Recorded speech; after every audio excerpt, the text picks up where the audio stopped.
కొరింథీయులకు రాసిన రెండవ పత్రిక 12వ అధ్యాయము 7వ వచనాన్ని నేను చదువుతున్నాను. జాగ్రత్తగా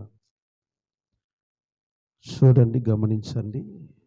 నాకు కలిగిన ప్రత్యక్షతలు బహు విశేషముగా ఉన్నందున నేను అత్యధికముగా హెచ్చిపోకుండు నిమిత్తము నాకు శరీరములో ఒక ముళ్ళు, నేను అత్యధికముగా హెచ్చిపోకుండు నిమిత్తము నన్ను నలగగొట్టుటకు సాతాను యొక్క దూతగా ఉంచబడెను. క్రీస్తునందు నా ప్రియమైన సహోదర సహోదరులారా, చదువుబడినటువంటి ఈ దైవ వర్తమానములో ఎన్నో విశేషమైన సంగతులు పరిశుద్ధాత్మ దేవుడు రాయించున్నారు. అందులో ఒక మాట మనం చూస్తూ ఉన్నాం. 7వ వచనంలో హెచ్చిపోకుండా నిమిత్తము నాకు శరీరములో ఒక ముళ్ళు ఉంచబడిందని పౌలు గారు చెబుతున్నారు. క్రైస్తవుని జీవితము ముళ్ళబాట అన్న సంగతి మనం మర్చిపోకూడదు. చాలామంది అనుకుంటుంటారు వాళ్ళకేమి కానుకలు వస్తాయి, పైనుండి సహాయం వస్తుంటుంది, వాళ్ళకి ఏ బాధలు ఉండవు అనుకుంటుంటారు. ఎందుకంటే మన వస్త్రధారణ అందరికంటే యోగ్యంగా ఉంటుంది కదా. ఎంత దిగులు ఉన్నా, ఎంత చింత ఉన్నా, నేను ఒక తల్లి సాక్ష్యం చెప్తుంటే విన్నా. క్రైస్తవుల గురించి ఒక అన్యురాలు చెప్తా ఉంది. ఆదివారం క్రైస్తవులు చూడండి, ఎన్ని పనులున్నా, ఎంత పని ఉన్నా ఖచ్చితంగా చర్చికి వెళ్తారు, వాళ్ళు మందిరాలకు వెళ్తారు. అసలు మన హిందువులు ఇలాంటి వాళ్ళు లేకపోతే మన దేశ ధర్మం కర్మ చేసుకుంది అంటది ఆమె. నిజమే, క్రైస్తవులు ఎన్ని బాధలున్నా, ఎంత కష్టం ఉన్నా దేవుని మందిరానికి నడవటం అన్నది ఒక గొప్ప విశేషమైన సంగతి అని చెప్పాలి. ఎన్నో బాధలు ఉన్నాయి, కంటికి నిద్ర పట్టించని బాధలు ఉన్నాయి, తినలేని బాధలు ఉన్నాయి. ఇంట్లో ముల్లే, ఇంటి పక్కన ముల్లే, శరీరములో ముల్లే, మనస్సులో ముల్లే. అలాగే సంఘంలోకి వస్తే సంఘంలో కూడా ముళ్ళే ఉన్నాయి. ఎక్కడికి వెళ్ళినా ముళ్ళే ఉన్నాయి. దాదాపుగా 92, 93 అనుకోండి. ఆ సంవత్సరంలో నేను ఒక మాట విన్నా, ఒక ప్రసంగం విన్నాను. గుంటూరేశ్వర గారు చెప్తుంటే ముళ్ళ కిరీటం గురించి ఆయన ఒక వాక్యం చెప్పారు. యూట్యూబ్లో ఉందో లేదో నాకు తెలియదు. అయితే ఆయన ఒక వాక్యం చెప్పాడు. రోజు స్టేజ్ మీదకి వెళ్తే వాక్యం చెప్పడానికి స్టేజ్ మీద కూడా ముళ్ళు ఉన్నాయట. ఏంట్రా స్టేజ్ మీద ముళ్ళేశారంటే, ఈ వీళ్ళు కూడిక పెట్టడం ఆ సంఘం వాళ్ళకు నచ్చలేదు, అందుకే ఎవరు లేదు చూసి ముళ్ళు వేసిపోయినారని చెప్పారట. ఆ రీతిగా ఆత్మీయులతో కూడా ముళ్ళు అనేది ప్రతి క్రైస్తవుడు ఎదుర్కొంటున్నారు. నా సహోదర సహోదరులారా, దేవుడు ఎందుకు ముళ్ళును క్రైస్తవ జీవితంలోకి అనుమతిస్తారు? నేను కొన్ని సంగతులు మీకు చెప్తాను, జాగ్రత్తగా మనసులో పెట్టండి. దేవుడు క్రైస్తవ జీవితంలోకి ముళ్ళును ఎందుకు ఆహ్వానిస్తారు? మన జీవితంలో కష్టాలు ఎందుకు దేవుడు అనుమతిస్తున్నాడు? ఓ ప్రశ్న వేసుకున్నాం మనం. ఎందుకు ఇన్ని బాధలు పడుతున్నా దేవుడు చూస్తున్నాడు? ఇంటి పక్కన వాళ్ళు ఏమన్నారు, వాళ్ళేమో చర్చికి రారు, వాళ్ళేమో ప్రార్థనలు చేయరు, వాళ్ళేమో పరిశుద్ధంగా ఉండరు, వాళ్ళేమో నీతిగా ఉండరు. కానీ నీతిగా బ్రతుకుతున్న నాకే ఇన్ని బాధలు, ప్రార్థన చేస్తున్న నాకే ఇన్ని కష్టాలు, దేవుని మందిరానికి వెళుతున్న మాకే ఇన్ని అవమానాలు కలుగుతున్నాయని అప్పుడప్పుడు మనకు అనిపిస్తుంటుంది. ఇక పిల్లల విషయమో, ఉద్యోగ విషయమో, ఆఫీస్ విషయం తలుచుకుంటే కొన్నిసార్లు నిద్ర పట్టదు. కొంతమంది టార్చర్ పడలేక ఆత్మహత్య చేసుకునే వాళ్ళు కూడా ఉన్నారు. ఒక మంచి సాక్ష్యం చెప్తాను మీకు. అబ్రహాం లింకన్ గారు, ఆయన అమెరికాకు ప్రెసిడెంట్ అయిన తర్వాత ఆయన స్పీచ్లో ఒక మాట చెప్పారు. ఇంత ఘనమైన విజయానికి కారణం ఇద్దరు ఉన్నారు నా జీవితంలో. ఒకటి, మా అమ్మగారు అనునిత్యము ఆమె కన్నీటి ప్రార్థన నాకు ఎంతో సహాయం చేసింది అని చెప్పారు. రెండవది ఎవరంటే ఆయన భార్య అని చెప్పారు. అడిగారు, నీ భార్య కూడా ప్రార్థన చేసింది అంటే, కాదు, నాకు ముళ్ళై కూర్చుంది అని చెప్పారు. ఆమె కొంచెం ఉన్నతమైన ఫ్యామిలీలో ఆయన చదువును బట్టి ఆమెను వివాహం చేసుకోవడం జరిగిందట. అయితే ఇంటికి వచ్చినప్పటి నుండి పొరపాటున ఇంటికి వచ్చాడనుకోండి గొడవ వేసుకుంటుందట. అది లేదు, ఇది లేదు, అసలు నీకు భార్య అంటే విలువ లేదు, పిల్లలంటే విలువ లేదు, ఏదో మాట్లాడతారు, ఇష్టం వచ్చినట్టుగా మాట్లాడుతుందట. ఇంటికి వెళ్ళాలంటే భయం అంట ఆయనకి. ఆయన ఎన్నోసార్లు ఆ బాధ తట్టుకోలేక సూసైడ్ చేసుకోవాలనుకుంటే దేవుడు మహాకృప, వారి స్నేహితుల వల్ల ఆయన తప్పించబడ్డారట. ఆ మాటలు చెబుతూ, మరి నీ భార్య ఎలాగా మొదటి కారణం అవుతుంది అంటే ఆయన అంటాడట, నా భార్య టార్చర్కు తట్టుకోలేక రాత్రి పగళ్ళు నేను అదేమంటారు లైబ్రరీలో ఉండి రాత్రి పగళ్ళు ఎన్నో పుస్తకాలు చదివాను. ఆ పుస్తకాలు చదవటం వల్ల నేను లా చేయాల్సి వచ్చింది. ఆమె టార్చర్ తట్టుకోలేక ఎక్కడికి పోయాడైనా చెప్పండి, లైబ్రరీకి వెళ్ళిపోయాడు. ఎన్నో పుస్తకాలు చదివి లా చేసి లాస్ట్కి లాయర్ అయిపోయాడు. ఎంత పెద్ద పెద్ద కేసులు జయించి ఆయన ప్రజల ఆదరణ పొంది ప్రైమ్ మినిస్టర్ అయ్యారని ఆయన సాక్ష్యం ఇస్తారు. ఎందుకు ఈ మాటలు చెబుతున్నానంటే, ప్రతి ముళ్ళు వెనక దేవుని ప్రణాళిక ఉంది అన్న సంగతి మనం గుర్తుపెట్టుకోవాలి. ఎవరైనా ముళ్ళ బాటలో నడుస్తున్నారంటే అది దేవుని యొక్క ఉద్దేశం. ఆమేన్. మత్తయి సువార్త 7వ అధ్యాయము 14వ వచనం చూద్దాం. మత్తయి సువార్త 7వ అధ్యాయం 14వ వచనం. ఆ దారి సంకుచితమును దాని ద్వారా ప్రవేశించువారు కొందరే. ఆమేన్. అది చాలా ఇరుకైనది, చాలా కష్టముతో కూడినది. క్రైస్తవ జీవితము ఒక భయంకరమైన కష్ట జీవితం. దావీదు అంటాడు, అంధకారపు లోయలో నుండి నేను ప్రయాణం చేస్తున్నాను. ఎందుకు దేవుడు అంధకారాన్ని ఇచ్చాడు? మేలే ఇవ్వచ్చు కదా. ఏది చేసినా దేవుడు మేలు కొరకే చేస్తామని చెప్తాం కదండి. కష్టమైన దేవుడు మేలు కొరకే, అవమానమైన దేవుడు మేలు కొరకే చేస్తాడంటే అవమానం తెచ్చే బదులు దేవుడు మేలే చేయొచ్చు కదా అని ఒక అనుమానం. అవమానం బదులు డైరెక్ట్గా మేలే ఇవ్వచ్చు కదా అంటే, కాదు, దేవుడు ఒక నియమం ప్రకారముగా క్రైస్తవుని నడిపించాలని దేవుని ఉద్దేశం. ఆమేన్. హల్లెలూయా. ఒక ముళ్ళు వచ్చేసి మానవుడు తనకు తాను చేసుకున్న పాపము ద్వారా ముళ్ళు క్రైస్తవ జీవితంలోకి వస్తుంది. బాగా మనసు పెట్టాలి మీరు. ముళ్ళు వచ్చింది మన జీవితంలో కంటే, ఒకటి పాపము చేయుట ద్వారా ముళ్ళు మానవ జీవితంలోకి వస్తుంది, లేక కష్టాలు వస్తాయి. రెండవది దేవుడు ప్రణాళికల ద్వారా ఆ ముళ్ళు వచ్చేస్తాయి. ఉదాహరణకి దావీదు మహారాజు. దావీదు ఇద్దరి చేత బాగా శోధించబడ్డారు. ఒకరు తన కుమారుడైన అబీషలోము చేత, రెండో వారు సౌలు రాజు చేత. కుమారుడైన సౌలు అబ్షాలోము చేత ఎలాగా ఆయన శోధించబడ్డాడు అంటే, రాజ్యాన్ని నుంచి బయటికి దొబ్బినందుకు ఆయన బాధపడలేదు. మీరు మనసు పెట్టాలి ఇక్కడ. రాజ్యములో నుంచి దావీదును బయటికి వెళ్ళగొట్టినందుకు దావీదు బాధపడలేదు. ఎందుకంటే తన భార్యలు తన చేత చెరపబడుట రాజుకు బాధ అనిపించింది. అర్థమైందా? Praise the lord. హల్లెలూయా. ఉదాహరణకి ఇప్పుడు తన ప్రాణం పెట్టి, సైనికుడైన ఊరియా ప్రాణం పెట్టి రాజ్యాన్ని కాపాడగలిగిన సమర్థత కలిగిన వ్యక్తిని దగ్గరుండి అంటే ఉత్తరము రాయించి అతన్ని పట్టించి చంపించాడు దావీదు మహారాజు. మీరు బైబిల్లో ఆ సంగతులు ఒకసారి గమనించండి. దేవుని మాటలు పరిశుద్ధ గ్రంథంలో చూద్దాం. ఒకసారి దేవుని లేఖనాలు సమూయేలు 2వ పుస్తకం 12వ అధ్యాయం 9వ వచనం నుండి చదువుకుంటూ వద్దాం. సమూయేలు 2వ పుస్తకము.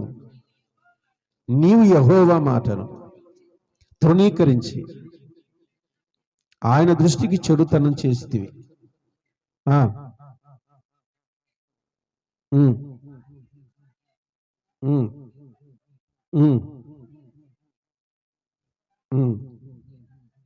నీవు నన్ను లక్ష్యం చేయక హెత్తీయుడకు ఊరియా భార్యను నీకు భార్య అగునట్లు తీసుకొనినందున నీ ఇంటి వారికి సదాకాలం యుద్ధము కలుగును. నా మాట ఆలకించము. యెహోవా నాకు నేను సెలవిచ్చినదేమనగా, నీ ఇంటి వారు మూలముననే, మీరు గమనించాలి ఈ మాటలన్నీ కూడా, నీ ఇంటి వారి మూలముననే నీకు కీడు లేక నీకు ముళ్ళు పుట్టింతును. నీవు చూచుచుండగా నేను నీ భార్యను తీసి నీ చెరువ వానికి అప్పగించేదను. పగటి యందు వాడు వారితో శయనించును. నీవు ఈ కార్యము రహస్యముగా చేసితే గాని ఇశ్రాయేలులందరూ చూచుచుండగా పగటి యందే నేను చెప్పిన దానిని చేయించున్నా. నేను గమనించాలి. Praise the Lord. ఈ మాట దావీదుకు నిద్ర పట్టలేదు. తాను చేసిన అపరాధం, తాను చేసిన పాపం తనకు ముళ్ళై కూర్చుంది. మరి ఈ ముళ్ళు ఎలా తీసేసుకోవాలి? పాపపు ముళ్ళు ఎలా తీసేసుకోవాలంటే యేసుక్రీస్తు ప్రభు పాదాల దగ్గర పడి, అయ్యా నేను పాపం చేశాను, తప్పు చేశాను, నేను పొరపాటు చేశాను, నేను దోషం చేశాను, నన్ను క్షమించి నీ రక్తంలో కడిగి ఆ పాపములోనికి, ఆ పాపపు జోలికి నేను వెళ్ళకుండా నన్ను కాపాడు. నువ్వు రహస్యంగా చేశావు దావీదా. ఏం చేశాడంట దావీదు? పాపం రహస్యంగా చేశాడంట. అయితే నీ ఇంటి వారికి ఆ పాపం పట్ట పగలే జరుగుతుందని చెప్పాడు దేవుడు. ఎంత భయం పుట్టి ఉంటుందో. ఎవరినన్నా భర్త సహించగలడు, ఎవరినన్నా భర్త సహించగలడు. భార్యను పొరపడ్డ చూసినా కూడా ఏ భర్త సహించలేడు. మనం చేసిన పాపమే మనకు ముళ్ళై గుచ్చుంటుంది. మనం చేసిన పాపమే మనకు ముళ్ళు వలె గుచ్చుకుంటూ ఉంటుంది. ఈ పాపము నుండి మనం విడుదల పొందాలి. దేవునికి స్తోత్రం. దేవుని సన్నిధిలో మనము చేసిన పాపాన్ని ఒప్పుకొని విడిచిపెట్టినట్టయితే దేవుడు ఆ ముళ్ళు నీలో నుంచి తీసేస్తారు. రెండవ ముళ్ళు ఏంటంటే దేవుడు అనుమతించే ముళ్ళు. దేవుడు మన జీవితంలోకి ఆయనే అనుమతిస్తాడు కొన్ని సందర్భాల్లో. ఇందాక దావీదు సౌలు చెప్తాడు, పౌలు చెప్తాడు కదా, నేను హెచ్చిపోకున్నట్లుగా దేవుడు నా శరీరములో ఒక ముళ్ళు పెట్టాడు. ఆమేన్. నేను హెచ్చిపోకున్నట్లుగా దేవుడు నా శరీరములో ఒక ముళ్ళు పెట్టాడు. శరీరంలో అంటే అది వ్యాధి కావచ్చు, రోగం కావచ్చు. ఈ ముళ్ళు ఎందుకు పెట్టాడు? ఆయన చెప్తున్నాడు, హెచ్చిపోకున్నట్లుగా. కొంతమంది దేవుని చేత దీవించబడతారు, ఆశీర్వదించబడతారు, బాగా గొప్పవాళ్ళు అవుతారు, అందరికీ మంచి మంచి కార్యాలు చేస్తారు. కానీ దేవుని విషయానికి వచ్చేసరికి బిజీ అయిపోతారు. దేవుని విషయానికి వచ్చేసరికి చాలా బిజీ. అందరి మన్ననలు పొందుకోవటానికి అన్ని పనులు చేస్తారు, కానీ దేవుని పని విషయంలో నెగ్లెక్ట్ చేస్తారు. ఎప్పుడు అన్ని బాగా వచ్చిన తర్వాత, ఉదాహరణకి బాగా డబ్బులు కలిసి వచ్చాయి అనుకోండి, డబ్బులు బాగా కలిసి వచ్చాయో మనకు, దేవుని మహాకృప, ఉద్యోగం వలనో లేకపోతే వ్యాపారం చేయటం వలనో దేవుడు మనకు అన్ని విధాలుగా ఆశీర్వదించిన తర్వాత, చేతి నిండా డబ్బులు వచ్చిన తర్వాత, మీరు చెప్పండి, చర్చికి వస్తామా, ఫంక్షన్లకు పోతామా? చర్చికి వస్తామా, ఫంక్షన్లకు పోతామా? చాలా బిజీ. చుట్టూ జనాలు ఉంటారు, వద్దన్నా చుట్టాలు వస్తుంటారు, మన దగ్గర డబ్బు ఉంటే స్నేహితులు వస్తూ ఉంటారు, పలకరిస్తూ ఉంటారు. అందుకే మనము హెచ్చిపోకున్నట్లుగా దేవుడు మన శరీరంలో ఏం పెడతాడు చెప్పండి. ఆమేన్. హల్లెలూయా. పౌలు గారికి ఒక ముళ్ళు పెట్టాడు, నీకొక ముళ్ళు, నాకొక ముళ్ళు. ఎందుకంటే మనం హెచ్చిపోతామేమో, గర్వపడతామేమో. అందుకే దేవుడు ఒక ముళ్ళు పెడుతున్నాడు మన జీవితంలో. అయితే ఆ ముళ్ళు మనకు దేని కొరకు అంటే మనల్ని సరి చేయబడటానికి, తప్పిపోకుండా ఉండటానికి. హెబ్రీ పత్రిక 12వ అధ్యాయం 8వ వచనంలో పౌలు గారు ఒక మాట రాస్తారు, గమనించండి. హెబ్రీ పత్రిక 12వ అధ్యాయం 8వ వచనం. కుమారులైన వారందరూ శిక్షలో పాలు పొందుచున్నారు. మీరు పొందని ఎడల దుర్బీజులే గాని కుమారులు కారు. దేవునికి స్తోత్రం, హల్లెలూయా. దేవుడు మనల్ని ప్రేమిస్తున్నాడు గనక అన్ని ఇచ్చాడు, వాటితో పాటు కొన్ని ముళ్ళు కూడా పెట్టాడు. ఈ ముళ్ళు ఎందుకయ్యా? నేను ప్రేమిస్తున్నా కదా, నీ మందిరానికి వస్తున్నా కదా, నేను నీ ఆరాధన పొందుతున్నా కదా, మంచి ప్రార్థన చేస్తున్నా కదా, నైనా ఎక్కడ తప్పిపోతావు నని దేవుడు నీకు ఒక ముళ్ళు పెట్టాడు. దుర్బీజులు అంటే నేను ఇంగ్లీషులో చూశాను, ఏముంటుందంటే బాస్టర్డ్. ఇంకొక చోట ఏముంటుందంటే బలహీనులు అని ఉంటుంది. ఆ ముళ్ళు మన జీవితంలో రాకపోతే మనం బలహీనులు అవుతామట. అందుకే దేవుడు ఏం చేస్తాడు? మన కుటుంబంలోకి ముళ్ళు అనుమతిస్తుంటాడు. ఆమె దేవునికి స్తోత్రం. మనమేమనుకుంటాం, ఇంత భక్తి చేసిన దేవుడు మా జీవితంలో బాధలు పెట్టాడే, ఆఫీసులో బాధలు పెట్టాడే, వ్యాపారంలో నష్టాలు పెట్టాడే, శరీరంలో బలహీనతలు పెట్టాడే. దేవుడు తనకి ఇష్టమైన కుమారుని అంట. సామెతల గ్రంథం 3వ అధ్యాయం 12వ వచనం. తండ్రి కుమారుని తనకి ఇష్టమైన కుమారుని గద్దించును. యెహోవా తను ప్రేమించు వారిని గద్దించును. స్తోత్రం చెప్పండి. దేవుడు కొట్టడం మంచి కదా, మేలే కదా. ఆ ముళ్ళు దేవుడు పెట్టుట మంచిదే కదా. ఇష్టము గనక దేవుడు మనకు ముళ్ళు పెట్టాడు. తప్పిపోతారేమో. కంట్రోల్. ప్రతి విషయంలో నిన్ను కంట్రోల్ చేస్తున్నాడు దేవుడు. ఆలోచనలో కంట్రోల్ చేస్తున్నాడు, నీ నడవడికలో నిన్ను కంట్రోల్ చేస్తున్నాడు, నీ నోటి మాటలో నిన్ను కంట్రోల్ చేస్తున్నాడు ముళ్ళు ద్వారా. అందుకే నిన్ను గమనించడానికి ఆయన ముళ్ళు పెట్టాడు. దేవునికి స్తోత్రం, ప్రైజ్ ది లార్డ్. నిన్ను సరి చేయడానికి దేవుడు ముళ్ళు పెట్టాడు. నువ్వు ప్రియమైన దేవుని బిడ్డవు గనక నీకు ముళ్ళు పెట్టాడు. హెబ్రీ 12:8 గుర్తు పెట్టుకోండి బాగా. మనం తండ్రి చేత శిక్షించబడకపోతే కుమారులం కాదు అంటున్నాడు ఆయన. తండ్రి చేత మనం శిక్షించబడకపోతే దేవుని పిల్లలము కాలేం. దుర్బీజులే కానీ మీరు కుమారులు కారు. మనం దేవుని పిల్లలు కావాలంటే మనకు ఏముండాలి? కండిషన్స్ ఉండాలి. ఆమేన్. యోబు అంటాడు, తెల్లవారుజామున 5 గంటలకే అరుణోదయం కాక మునిపే రండి ప్రార్థన చేయాలంటాడు. రాత్రి 12 అయింది డాడీ, 1 గంట అయింది డాడీ, విందులో పాలు పొందొచ్చేసరికి లేట్ అయింది, పడుకుంటా నేనంటే కుదరదు. అరుణోదయం మోకరించాలి, ప్రార్థన చేయాలి, బలి అర్పించాలి. చాలా స్ట్రిక్ట్ పెట్టాడు. మన పిల్లల్ని కూడా మనం అప్పుడప్పుడు చాలా స్ట్రిక్టులు నడిపించకపోతే దారి తప్పిపోతారు. తప్పురా?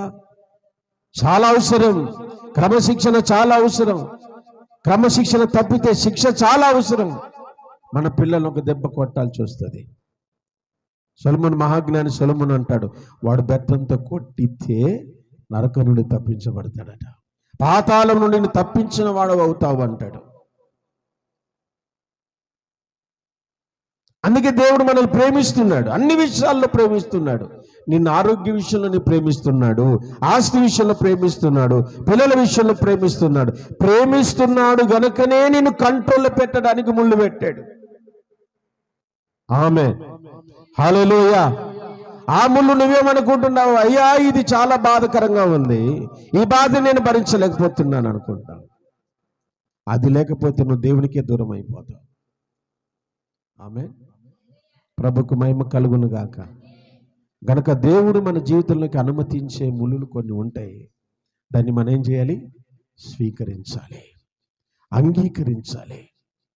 సౌలు దావీదును వెంటాడి కృతజ్ఞుడై ఉండాలి. వాస్తవానికి అసలు సౌలుకు దావీదుకి ఎప్పుడు పరిచయం చెప్పండి? ఎప్పుడు పరిచయం? ఎలా పరిచయం అయింది? మీరేమన్నా బైబిల్ చదివిన వాళ్ళు ఉంటే చెప్పండి. ఎలా పరిచయం అయ్యాడు దావీదు సౌలు రాజుకి? ఎలా పరిచయం అయ్యాడు? అసలు సౌలు రాజు అంటే ఎవరన్నా? మా ఊళ్ళో ఎవరు లేరు అంటారు. ఇదేంది? సౌలుకు దయ్యం పడితే దావీదు సితార వాయించుట ద్వారా వాళ్ళిద్దరికి పరిచయం ఏర్పడింది. సితార వాయించడానికి వచ్చినప్పుడు అతనిలో ఉన్న దురాత్మ వెళ్ళిపోయిందట. మరి కృతజ్ఞుడై ఉండాలి, కానీ ముళ్ళై కూర్చున్నాడు. మేలు చేసినా ముళ్ళే. దేశమంతా కూడా పారిపోతుంది గొలియాతు అరుపులకి. అప్పుడు తెగించి, ప్రాణాలు తెగించి దేశాన్ని, ప్రజలను కాపాడాడు కదా. రాజు కృతజ్ఞుడై ఉండాలి కదా. మరి దావీదు మీద పగబట్టాడేంటి? అవును, మనం మేలు చేసిన ఆ ముళ్ళు మనకి మీదికి వస్తుంది. మేలు చేసిన కీడే మనకి ఎదురవుతుంది. మేలు చేసిన అవమానాలే వస్తాయి, మేలు చేసిన నిందలే వస్తాయి. అది దేవుడు నీ జీవితంలోకి అనుమతించాడు. Praise the lord. ఎందుకు? నువ్వు తప్పిపోకుండా ఉండటానికి, నువ్వు హెచ్చిపోకుండా ఉండటానికి. దేవుడు మరొకసారి ముళ్ళు ఎందుకు అనుమతిస్తాడు? మరొక సంగతి కూడా జ్ఞాపకం చేస్తాను. ఒక మాట, సామెత ఒకటి ఉంది లోకంలో, ముళ్ళును గట్టి చెప్పండి, ముళ్ళును ఒక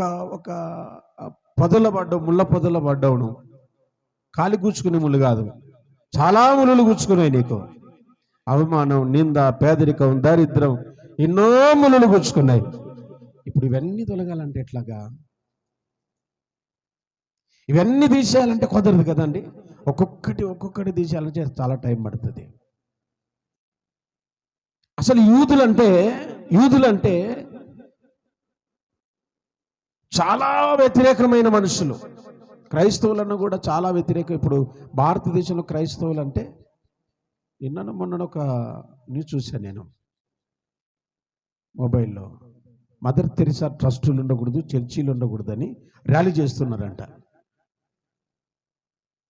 ఏమి ఉండకూడదు, క్రైస్తవులకు సంబంధించినవి ఏమీ ఉండకూడదని క్రైస్తవుల మీద పగబడుతున్నారు. క్రైస్తవులు అంటే ద్వేషిస్తున్నారు. ఇది ఇప్పటి నుండి కాదు, ఎప్పటి నుంటో వచ్చిన చరిత్ర. ఈ క్రైస్తవులందరి మీద ఒక్కొక్క చోట ఒక విధమైన శోధన, బాధ కలిగిస్తుంటారు. కానాల్లో ఉంది, చింతగుంట్లో ఉంది, నంద్యాల్లో ఉంది, అల్లగడ్డలో ఉంది, కర్నూలులో ఉంది. అన్ని చోట్ల క్రైస్తవుల మీద దాడులు జరుగుతూనే ఉన్నాయి. అందరినీ భయపెట్టడం కుదరదు, అందరినీ మభ్యపెట్టడం కుదరదు, అందరికీ హెచ్చరిక చేయడం కుదరదు. అందుకే దేవుడు ఏం చేశాడు తెలుసా? ఓ పెద్ద ముళ్ళు పుట్టించాడు. ఆ ముళ్ళు ఎవరు తెలుసా? హామాను. యూదులకు అందరికీ భయం పుట్టేలాగా ఒక హామానును పుట్టించాడు దేవుడు. అయ్యో, ఇప్పుడే బాధలు తట్టుకోలేకున్నాము, ఇప్పుడే నిందలు పడలేకపోతున్నాం, ఇప్పుడే అవమానాలు పడలేకపోతున్నాం. మరొకడు వచ్చాడా? ఒక హామాను లేచాడంట. పాత నిబంధన గ్రంథంలో మనం చదివితే ఒక హామాను లేచాడట. హామాను ఒక ప్లాన్ ఏంటో తెలుసా? యూదులందరూ ఆధార నెల 13వ తేదీ ఒక్క రోజే చనిపోవాలి. ఇది శాసనం. ఆధార నెల 13వ తేదీ యూదులందరికీ ఒకేసారి నాశనం రావాలి. ఇది శాసనం. హామాను ద్వారా పుట్టించాడు. అయితే ఎస్తేరు, మొర్దెకై, కొంతమంది ఉపవాస ప్రార్థనల ద్వారా ఒక చిన్న మార్పు జరిగింది. యూదుల వ్యతిరేకులందరినీ చంపేయండి అన్నాడు. చప్పలు కొట్టండి గట్టిగా. దేవునికి స్తోత్రం. చూద్దామండి. ఎస్తేరు గ్రంథం 9వ అధ్యాయం. ఎస్తేరు గ్రంథం 9వ అధ్యాయం 16వ వచనం ఓసారి చూడండి. రాజు సంస్థానమందుండు తక్కిన యూదులు కూడుకొని తన ప్రాణమును రక్షించుకొనుటకై పూనుకొని ఆదారు మాసం 13వ దినమందు తన విరోధులలో 75,000 మంది చంపివేసిరి. తన పగవారి వలన బాధ లేకుండా నెమ్మది పొంది ఉండిరి. స్తోత్రం చెప్పండి. ఏ డేటుకైతే ఇశ్రాయేలు యూదులు చనిపోవాలని ఒక ప్లాన్ చేసుకున్నారో అదే డేటుకు 75,000 మంది ఒక్కసారి చనిపోయారు. అనేక ముళ్ళులు తీసేయటానికి ఒక్క ముళ్ళును పుట్టించి ఆ ముళ్ళు ద్వారానే అందరినీ నిర్మూలన చేయించాడు దేవుడు. అది దేవుని ప్లాన్.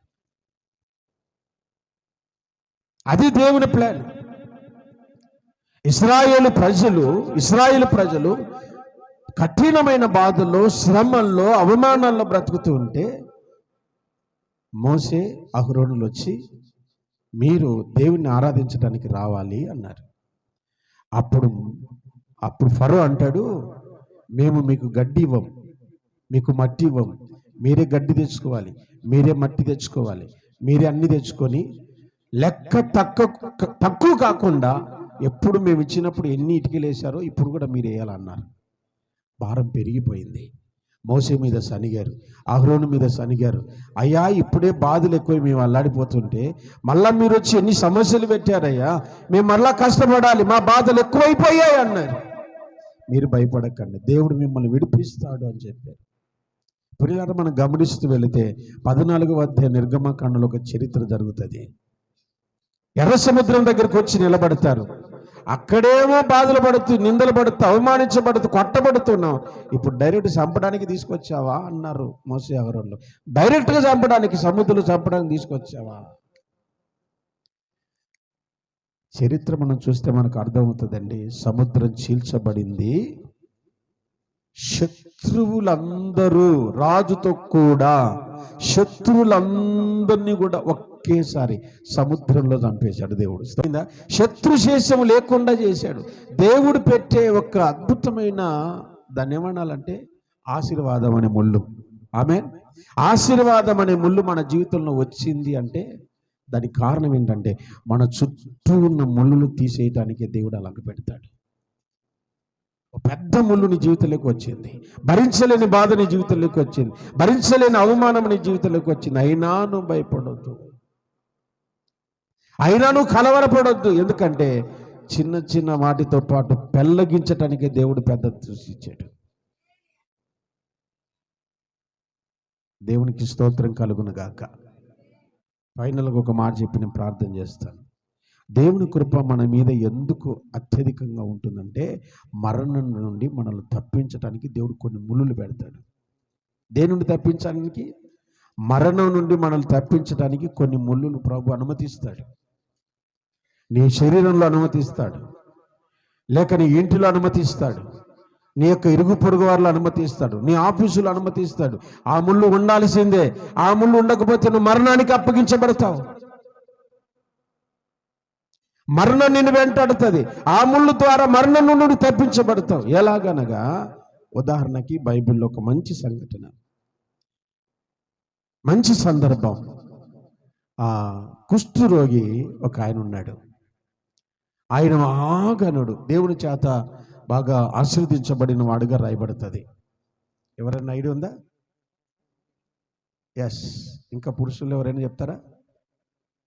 ఏం చెప్పారు సిస్టర్? దేవుని చేత గనుడుగా పేరు పొందాడు. కుష్ఠరోగం వచ్చింది. నయమానుకు పెద్ద కుష్ఠ వచ్చింది. మనలో క్యాన్సర్ ఉన్నా బయటపడదు, ఎయిడ్స్ ఉన్నా బయటపడదు, కానీ కుష్ఠరోగం పక్కా బయటపడదు. ఎంత ఘనత పొందితే ఏం లాభం? ఎంత రాజరికం ఉంటే లాభం? ఎంత డబ్బు ఉంటే లాభం? కుష్ఠరోగంతో బాధపడుతున్నాడు. ఎలాగైనా సరే కుష్ఠరోగం పోగొట్టుకోవాలని వెళ్ళిపోయాడు ఇజ్రాయెల్ దేశానికి. వెళ్ళిపోయిన తర్వాత అక్కడ ఎలీషా దైవజనుడు చెబుతాడు, యొర్దాను నదిలో మునిగి రామన్నాడు. యొర్దాను నదిలో మునిగి వస్తాడు, బాగుపడతాడు. స్వస్థపడిన తర్వాత అంటాడు, అయ్యా ఇశ్రాయేలు దేవుడే దేవుడు, నువ్వు ఆరాధించే దేవుడే నిజమైన దేవుడు. నా దేవునికి నా జీవితం అంతా ఈ దేవునికి అంకితం చేస్తున్నాను. Praise the lord. హల్లెలూయా. ప్రభుకు మహిమ కలుగును గాక, యేసయ్యకు స్తుతి కలుగును గాక. ఆ కుష్ఠరోగం లేకపోతే ఎలీషా దగ్గరికి నయమాను వచ్చేవాడు కాదు. ఆ కుష్ఠరోగం లేకపోతే ఎలీషాతో నయమాను మాట్లాడేవాడు కాదు. ఆ కుష్ఠరోగం రాకపోతే ఈ నయమాను దేవుని యొక్క కృప ఏంటో తెలుసుకునేవాడు కాదు. ఇంకా ఆయన ఆ మాటలు చెప్తాడు. కొన్ని మాటలు మీరు బైబిల్లో చూడండి, కొన్ని సంగతులు నయమాను పలికిన మాటలు ఎంత వర్ణించలేమండి. ఆ మాటలు మనం పరిశుద్ధ గ్రంథాలు గమనించండి. 17వ వచనం.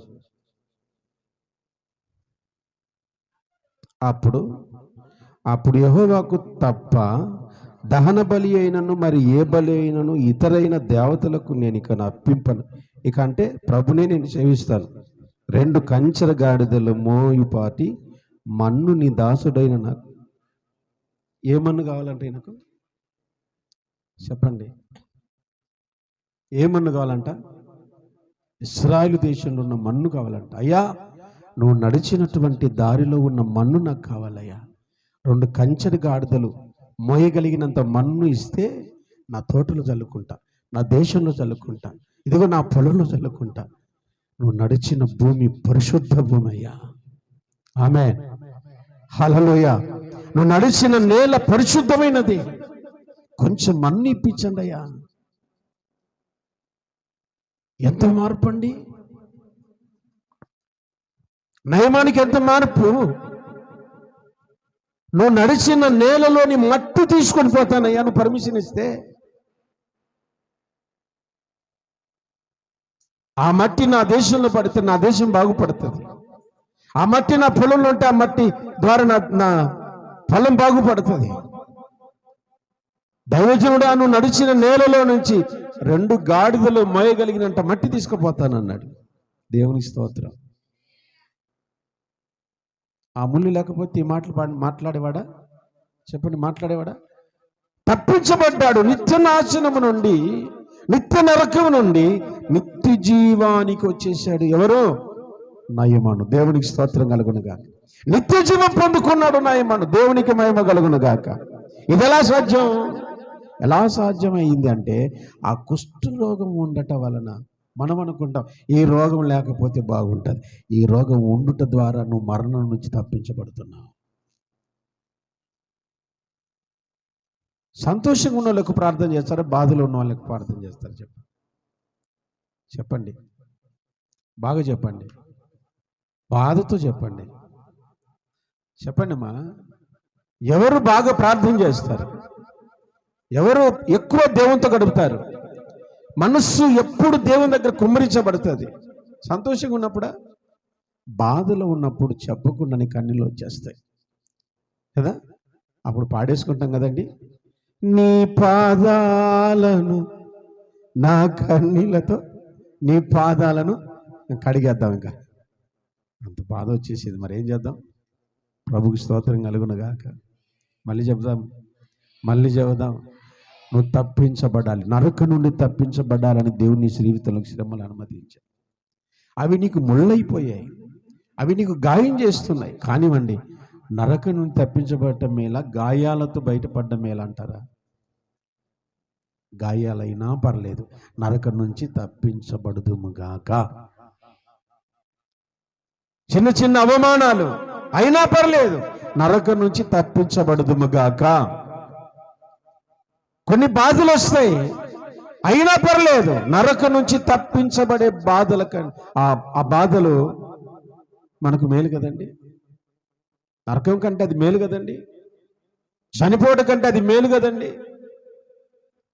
అందుకే బైబిల్లో ఎన్నో సంగతులు, ఎంతో మంది భక్తులు ఆ శ్రమల గురించి ఏమంటాడు తెలుసా? యాకోబు భక్తుడు అంటాడు, అవి మనకు కిరీటం అంటాడు. ఆమేన్. అవి మనకు అతిశయ కిరీటం అంటాడు. అవి ఆశీర్వాదాలు అంటాడు. మరి మనకు ఆశీర్వాదాలు కావాలంటే ఏముండాలి మన జీవితంలో? చెప్పండి, ఏముండాలి? కొన్ని ముళ్ళులు అవసరం. స్వయం కృపాద ముళ్ళులు వేరు, దేవుడు అనుమతించే ముళ్ళులు వేరు. మనం కొన్ని ముళ్ళులు తెచ్చిపెట్టుకుంటాం కంటికి నిద్ర పట్టకుండా. గుర్తుపెట్టుకోండి, చేసే పాపం మన కంటికి నిద్ర పట్టనీయదు. కలవరం, హృదయంలో టెన్షన్, భయం కలుగుతూ ఉంటుంది. ఎక్కడికి వెళ్ళాలన్న భయం, ఏం చెయ్యాలన్న భయం, మాట్లాడాలంటే భయం. మనం చేసుకున్న పాపమే మనల్ని ఏం చేస్తుందో తెలుసా? ముళ్ళై కూర్చుంటుంది. అందుకే ఆ పాపం మన జోలికి రాకుండా జాగ్రత్త పడాలి. ఒకవేళ ఆ ముళ్ళు నీ జీవితంలో ఉంటే తీసేయమని దేవుని దగ్గర ప్రార్థన చేసుకో. Praise the lord.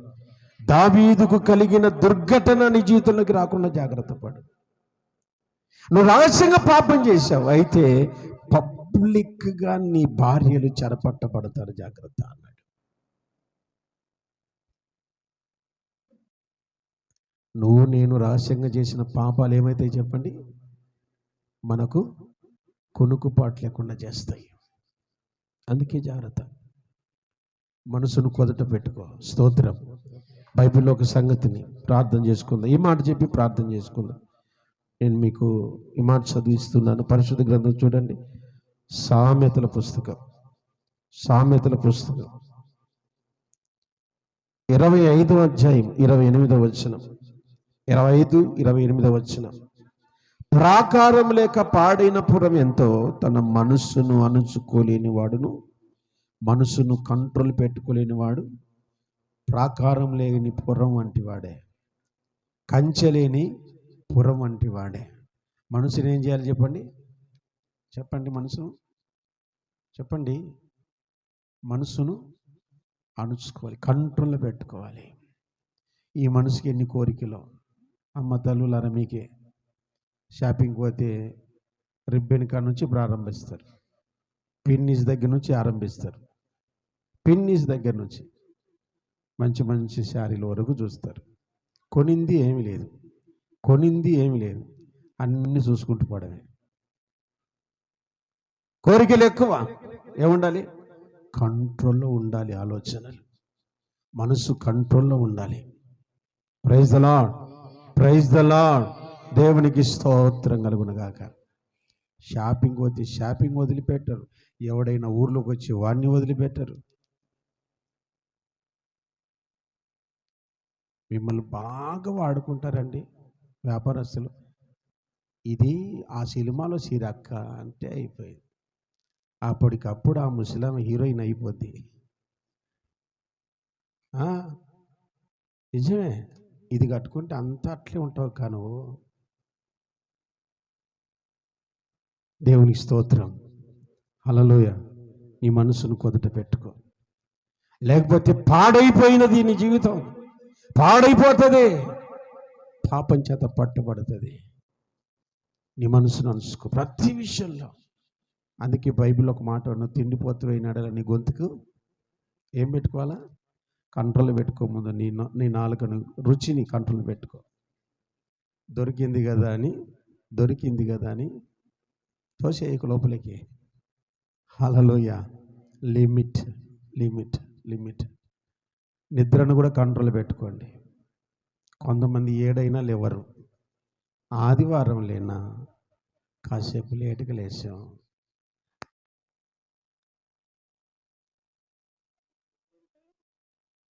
ప్రార్థనకు వచ్చేసరికి ఎంత అయింది టైం? 8:30 అయ్యింది, 9 అయింది.